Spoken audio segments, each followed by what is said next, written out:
পুরো বিল্ডিং সব কাঁপতেছে, মাটি কাঁপতেছে, আমরা থাকতে পারতেছি না গুলির শব্দের কারণে। আমরা এমনিতেই আতঙ্কে আছি, প্রতিদিনই গোলাবর্ষণ হচ্ছে।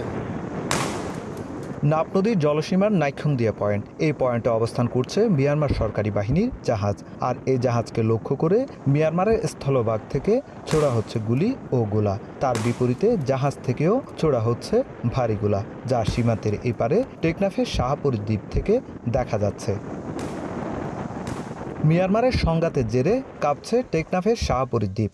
বিকট গোলার শব্দে আতঙ্কে সীমান্তের বাসিন্দারা। গোলার শব্দে রাতে ঘুমাতেও পারছেন না তারা। বুটগুলো যখন যায় তখন বার্মা থেকে গুলি করে, তখন ওই বইয়ের কারণে আমরা সেন্ট মার্টিন যাইতে পারতেছি না। বুম্পিং চেপা আওয়াজ শব্দটা, বিকট শব্দটা আমরা এখান থেকে বসে অনুভব করতে পারতেছি, ব্রিজের উপর থেকে বসে। জাহাজ এটা এভাবে বুমফিং করতেছে পারে, 100-র উপরে বুমফিং করছে। বাগারা যে তারা যুদ্ধের সময় জামলাতে আমরা এখানে ঘুমাতে পারতেছি না। পুরো বিল্ডিং সব কাঁপতেছে, মাটি কাঁপতেছে, আমরা থাকতে পারতেছি না গুলির শব্দের কারণে।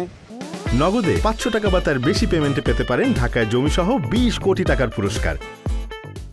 সেন্ট মার্টিন দ্বীপের বাসিন্দারা গেল 8 দিন ধরে সেন্ট মার্টিন যেতে জেটিতে আসছেন, কিন্তু গোলাগুলির কারণে আর সেন্ট মার্টিন যেতে পারছেন না। আমরা এমনিতেই আতঙ্কে আছি, প্রতিদিনই গোলাবর্ষণ হচ্ছে। আমাদের সেন্ট মার্টিনের অবস্থা খুবই খারাপ, ওইখানে কোনো ধরনের খাদ্যদ্রব্য নাই। মায়ানমার সীমান্তে গোলাগুলি হওয়ার কারণে যাত্রীবাহী ট্রলার যাতায়াত বন্ধ।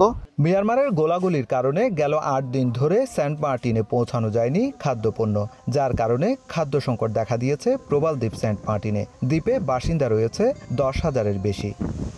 নাপ নদীর জলসীমা এবং মিয়ানমারের স্থলভাগ থেকে চলছে ব্যাপক গোলাগুলি এবং গোলাবর্ষণ, যার কারণে আতঙ্ক বিরাজ করছে সীমান্তের বাসিন্দাদের।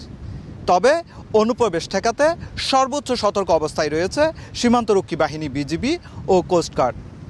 টেকনাফের শাহপুর দ্বীপ থেকে সুজাউদ্দিন রুবেল, সময় সংবাদ, কক্সবাজার।